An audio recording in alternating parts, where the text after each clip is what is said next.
Il en va de la campagne présidentielle comme du football. Mieux vaut ne pas rater le premier ballon, surtout si vous êtes en défense. Valérie Pécresse a donc décidé de jouer l'attaque, histoire de tester l'adversaire.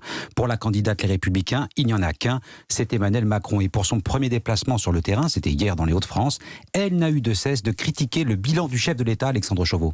Oui, après un entretien avec la maire de Calais, Natacha Bouchard. Bonjour Madame le maire, comment tu vas? Et ses premiers selfies en tant que candidate. Tu as quel âge? J'ai 19 ans. C'est la 19 première ans. fois que je vais voter.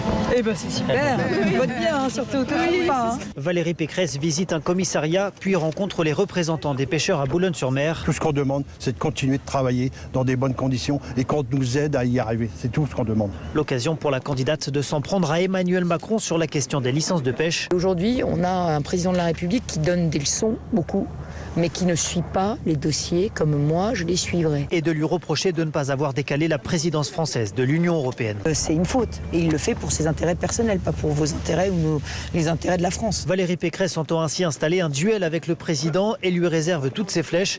Au sujet de son interview prévue demain, elle l'attaque à nouveau en demandant au CSA de décompter son temps de parole, comme l'avait été celui d'Éric Zemmour avant de se déclarer. Un déplacement conclu par une réunion publique dans un gymnase devant 600 personnes où, au milieu de ses propositions, le président sortant a à nouveau concentré l'essentiel de ses critiques. Alexandre Chauveau du service politique d'Europe 1.